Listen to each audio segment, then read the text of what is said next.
Hello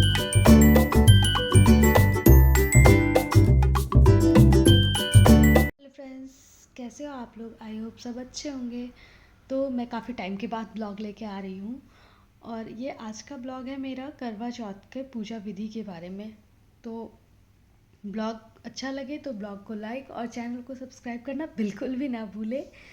तो आज मैं बताने चाहूँगी कि मैं करवा चौथ की पूजा कैसे करती हूँ। हर जगह अलग अलग तरीके से होता है और हमारे यहाँ कैसे पूजा होता है वो मैं बताती हूँ। तो यहाँ पे मैंने एक आसन लिया है। आसन में आप टूल या फिर कुछ भी ऐसा ले सकते हैं, लेकिन मेरे पास कुछ ऐसा था नहीं तो मैं एक डब्बे के ऊपर लाल कपड़े को बिछाई हूँ। आप कोई भी साफ अच्छा धुला हुआ नया कपड़ा ले सकते हैं। और उसके ऊपर मैंने तस्वीर रखी है शिव जी के परिवार की, जिसमें शिव पार्वती कार्तिकेय और गणपति जी हैं। और उसके बगल में ही मैंने करवा माता का भी फ़ोटो लगाया है, क्योंकि करवा चौथ है और करवा माता का तो फ़ोटो सबसे ज़रूरी है। तो वो भी लगाया है मैंने और उन दोनों का फ़ोटो एक साथ मैंने रखा है। और फिर मैं शिव पार्वती जी के फ़ोटो पे एक फूलों का माला पहनाऊँगी। उसके बाद फिर पूजा स्टार्ट करेंगे।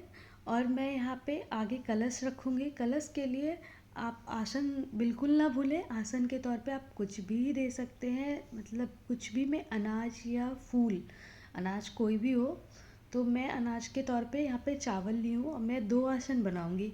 एक तो कलश के लिए और दूसरा करवा के लिए, जो हम लोग करवा रखते हैं। और फिर यहाँ पे मेरी सारी तैयारियाँ हो चुकी है ऑलमोस्ट, बस पूजा बाकी है। और ये हमारी थाल भी रेडी हो गई है। अभी मैं, ये सबसे मेन पार्ट है जो आप देख रहे हो। ये मैं एक कागज़ का दो टुकड़ा की हूँ। उस दो टुकड़े में दो जगह गेहूँ रखूँगी और वो 14 गिनती की 14 होगी गेहूँ की कन।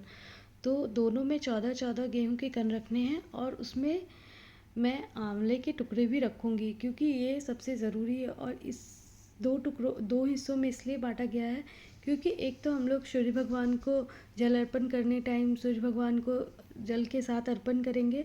और दूसरा वाला जब रात में चांद भगवान आएंगे तो उनको जल जब अर्पण करेंगे तो उसके साथ ये भी उनको अर्पण किया जाएगा। तो आप देख सकते हैं मैं काउंट करके ही रखूँगी गेहूँ की जो दाने हैं उसको। और उसको अच्छे से मोड़ लेना है ताकि वो खुले ना। वो जब हम लोग अर्घ देने जाते हैं तभी वहाँ पे उसको खोल के उसके साथ साथ अर्घ देते हैं। तो यहाँ पे मैं एक्चुअली आंवला देना भूल गई थी, मुझे ध्यान नहीं रहा और मैं वो बना ली थी, उसे फ़ोल्ड कर ली थी। तो मैं फिर से वहाँ आंवले काट रही थी, दो टुकड़े आंवले के चाहिए थे मुझे।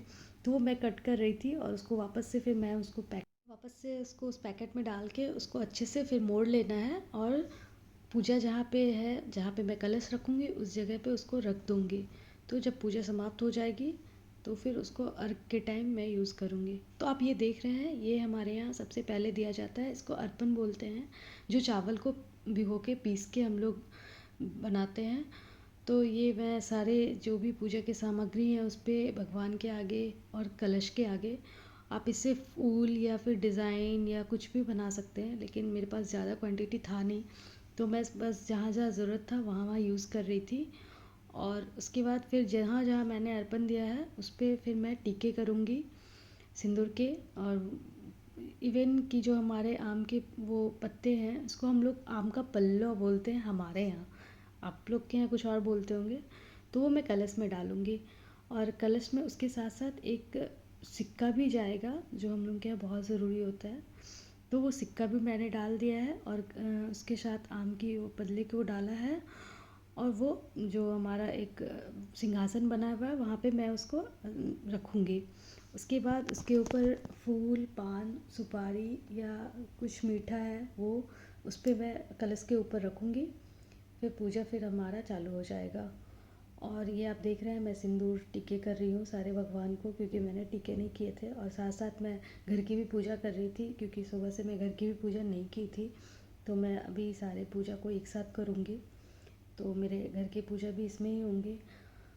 तो यहाँ पे मैं सिंदूर की टीके और जो शिव जी को लगता है चंदन वो भी रखी थी। मैं चंदन शिव जी के लिए रखी थी, बाकी सिंदूर ही लगाते हैं टीके में। तो वही मैं अभी लगा रही हूँ। अभी इसके बाद फिर मैं जो आगे का विधि है वो करूँगी। ये मेरे पता नहीं क्यों ये आम के पत्ते अच्छे से रह नहीं रहे थे, तो मैंने उसके ऊपर एक फ्लावर रख दिया ताकि वो हिले डुले ना, और बार बार वो गिर जा रहे थे, तो इसके लिए मैंने उस पर एक फ्लावर रख दिया। अब इसके बाद मैं क्या, अभी फूल वगैरह भगवान को चढ़ाऊँगी, सारे देवी देवताओं को जो भी वहाँ पे है मेरे देवी देवता, उनको फूल चढ़ाऊँगी। अब शिव जी के आगे पान और सुपारी रखी हूँ, तो अब मैं सभी देवी देवताओं को फूल चढ़ाऊँगी, जो भी वहाँ पे मेरे देवी देवता हैं, और करवा माता को भी चढ़ाऊँगी, शिव जी को भी चढ़ाऊँगी। और फूल के साथ साथ गणपति जी को दुब्रू बहुत पसंद है, तो वो भी आप ज़रूर चढ़ाएं। दुब्रू भी बहुत चढ़ाना ही चाहिए। और जो भी होते हैं बेलपत्र वगैरह, वो भी आपके पास अगर है तो आप चढ़ा दीजिए। दुब्रू, बेलपत्र और फूल आप सारे देवी देवताओं को चढ़ाइए।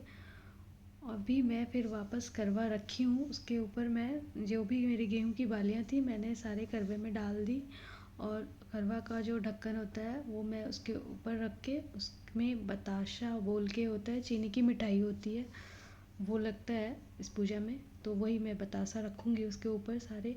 और अगर आपको बतासा ना मिले तो कोई बात नहीं है, आप इसके ऊपर कुछ भी मीठा रख सकते हैं, लेकिन बतासा अच्छा होता है, इसको रखना चाहिए। बताशा ही हम लोग पूजा करते हैं, मैं शुरू से यही रख रही हूँ इसमें, तो मैं उसके ऊपर बताशा ही रखती हूँ।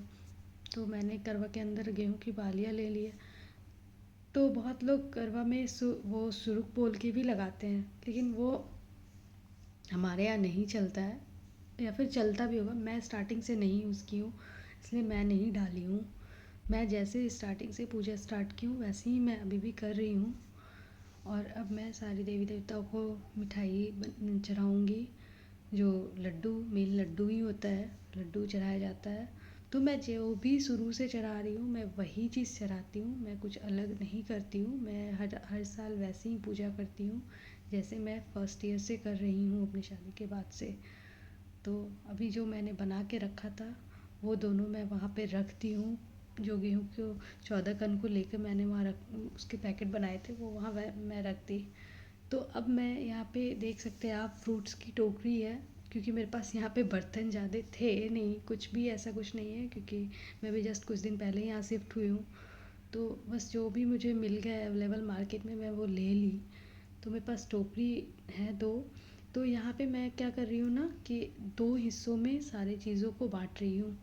एक हिस्सा जो होता है वो सासू माँ और नंद वगैरह के लिए होता है, जो आपकी नंद है घर में, और सास आपकी जो है, अपनी सास के लिए आप कुछ भी दे सकते हैं, कपड़े हो या श्रृंगार के सामान हो, जो भी आपको इच्छा हो वो आप दे सकते हैं। और दूसरी टोकरी जो है उसमें भी सब वैसे ही है, जो श्रृंगार का सामान, फल और दक्षिणा जो भी आपको देना है आप उसमें डालिए। तो पहली टोकरी अपने सास और नंद के लिए होती है, और दूसरी वाली टोकरी वो आप पंडित, किसी पंडित को दे सकते हैं, ब्राह्मण आपको जो भी दिखे आप उनके लिए अलग करके रख दीजिए, क्योंकि ये पहले ही पूजा के पहले इसको अलग कर दिया जाता है, दोनों को दो हिस्सों में बांट दिया जाता है।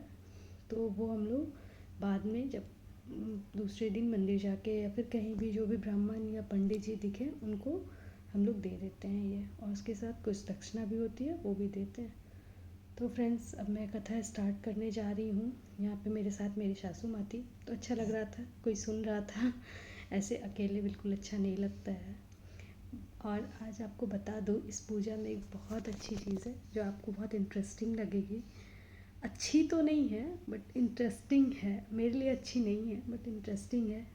मैं आपको आगे बताऊंगी कि पूजा आप कहाँ भी हो कैसे भी हो कोई फ़र्क नहीं पड़ता है, आप पूजा अपने विधि से विधान से करोगे। और ज़रूरी नहीं है कि आपका सब कुछ आपके पास होना, दूर भी है तो आप उसका अगर मन से पूजा करो तो बहुत अच्छी बात है। आप कभी अपने आप को ये मत एहसास करो कि ये आपसे दूर है या आपके पास नहीं है, आपका मन नहीं कर रहा पूजा करने का, ऐसा नहीं करना चाहिए। आप पूजा अपने मन से करो, तो वही मैं आपको एंड में दिखाऊंगी कि मैं पूरे मन से पूजा की हूँ और क्या इंटरेस्टिंग है इस पूजा में।